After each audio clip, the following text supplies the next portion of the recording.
Assalamualaikum, salam Malaysia Madani, Stadium RTM pagi ini bersama saya Syahrul Islam.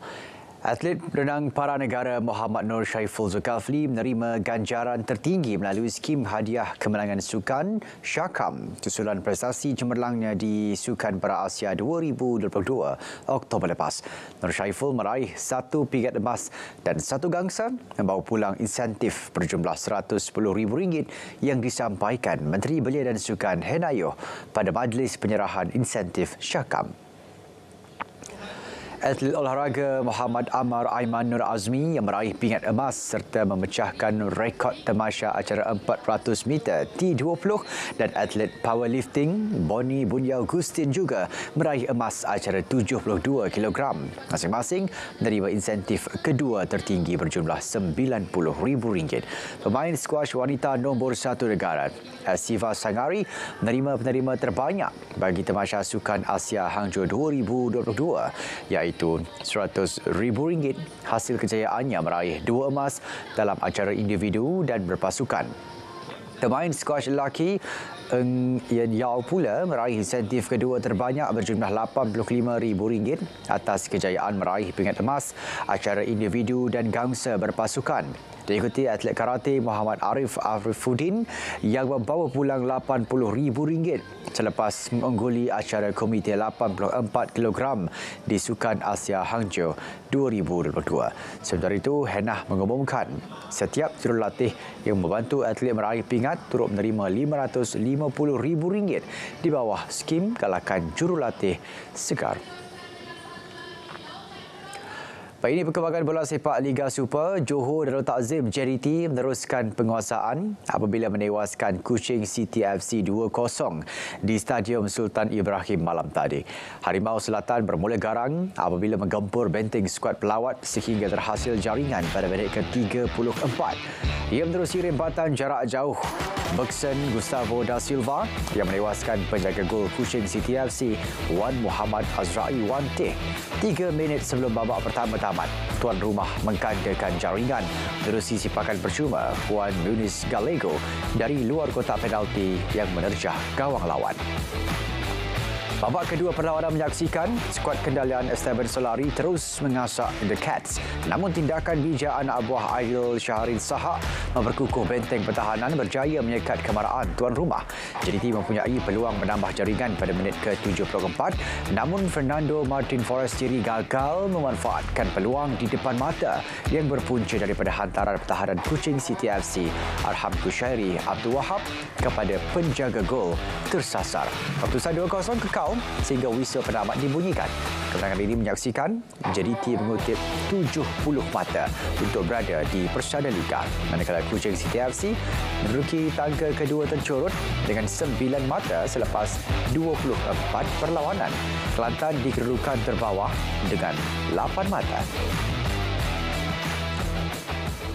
Ketua Jurulatih JDT Esteban Solari menyifatkan perlawanan menentang Kuching City FC adalah sukar kerana benteng pertahanan yang kuat menyukarkan JDT untuk menyerang. Beberapa pemain JDT juga direhatkan kerana baru kembali daripada beraksi bersama skuad kebangsaan.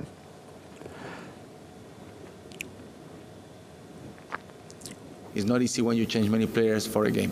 But we won a game, we didn't concede any goal. I like to look at the positive things of the game. And for me today was important to win, not concede any goal. I mean, second half, we come back and we organize again. We rectify the mistake that what we're not supposed to do. And I think the boys execute very well. And I'm just worried about the yellow card and injuries, towards the final that we're going to have. That's why I rest some players. I think we have more important games on coming 29 against PDRM. Fokus JDT kini tertumpu pada perlawanan Liga Juara-Juara Asia ACL menentang Kawasaki Frontale di Jepun pada 28 November ini. Liga Bola Sepak Malaysia MFL bercadang mengadakan perbincangan dengan semua kelab Liga Super berhubung keputusan Persatuan Bola Sepak Malaysia FM mewajibkan menghantar pasukan bagi Piala Presiden dan Piala Belia bermula tahun depan. Ketua Pegawai Eksekutif MFL, Datuk Surat Ramalingam berkata, tujuan perbincangan itu untuk melihat kemampuan kelab melaksanakan perkara berkenaan demi pembangunan pemain. Tambah Datuk Swart, walaupun keputusan berkenaan baik untuk pembangunan pemain tempatan, tapi satu perbincangan perlu diadakan bersama semua ketua pegawai eksekutif pasukan yang bagi pastikan apa yang diumumkan oleh FAM boleh dilaksanakan di peringkat kelab. Piala Presiden adalah kejohanan peringkat umur bawah 20 tahun, manakala Piala Belia di peringkat umur bawah 18 tahun. Saudara, ini kabar gembira dari Valencia, Spanyol. Lagu Negaraku berkumandang di litar kad Ricardo Tarmo selepas pelumba cilik negara Kabil Irfan Azlan mengungguli perlumbaan pertama kejuaraan Siri Dunia Mini GP 2023. Irfan yang bermula di petak pertama menepati ramalan menamatkan perlumbaan di kategori 160cc dengan catatan masa terpantas 10 minit 24.618 saat bagi 14 pusingan. Tempat kedua milik pelumba tuan rumah Enzo Zaragoza dan ketiga pelumba Jepun Kotaro Togashi. Seorang lagi wakil negara Muhammad Airil Ahmad Marzuki berjaya menamatkan perlumbaan di kedudukan ke-9. Kabil berpeluang cerah memperbaiki pencapaian musim ini selepas menduduki tempat keempat tahun lalu. Pemain persorangan profesional negara Li Zijia mara ke suku akhir Masters China selepas menyingkirkan wakil tuan rumah Lu Guangzhou 21-10, 21-12. Perlawanan yang berlangsung di Arena Gymnasium Teluk Shenzhen, Zijia hanya mengambil masa 40 minit mengesahkan kemenangannya. Ini merupakan kemenangan keempat Zijia ke atas pemain nombor 16 dunia itu dalam 5 pertemuan. Zijia dijadual berdepan pencabar dari Jepun, Kenta Nishimoto, yang mengetepikan juara dunia Kunlavut Vititsan.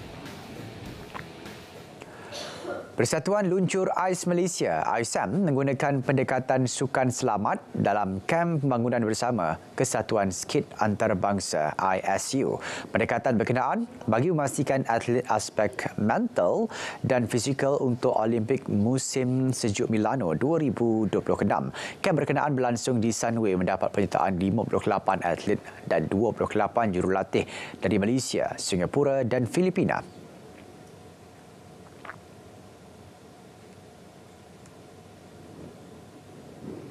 Untuk berlatih dengan cara yang betul, berlatih dengan menggunakan protokol, prosedur yang selamat, di mana kita mempraktikkan safe sport yang mengurangkan kes-kes mental torture terhadap atlet-atlet muda.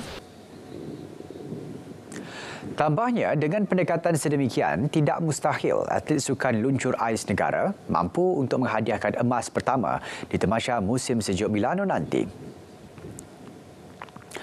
Nur Aisyah Muhammad Zubir menjadi pelumba berbasikal lebuh raya wanita pertama beraksi di pentas Olimpik Paris 2024. Ini selepas Persekutuan Kebangsaan Berbasikal Malaysia (PKBM) memilih memberikan slot Paris 2024 kepada atlet kelahiran Terengganu itu. Pengerusi Jawatankuasa Lebuh Raya PKBM, Nur Azman Abu Samah berkata, pemilihan juara kebangsaan itu berdasarkan ranking dan prestasinya yang konsisten. Nur Azman berharap sokongan Majlis Sukan Negara MSN dan Kementerian Belia dan Sukan untuk merangka program latihan rapi buat Nur Aisyah termasuk pendedahan di Eropah. Nur Aisyah berjaya meraih 2 perak menerusi acara lepas beramai-ramai individu dan berpasukan lebuh raya dan 1 gangsa acara kriterium di Sukan Si Hanoi tahun lepas serta 2 gangsa pada Sukan Si Kemboja. Saudara, dari sungai ke segara, Palestin pasti merdeka. Assalamualaikum. Sekian Stadium RTM. Salam Malaysia Madani. Salam sukan untuk semua.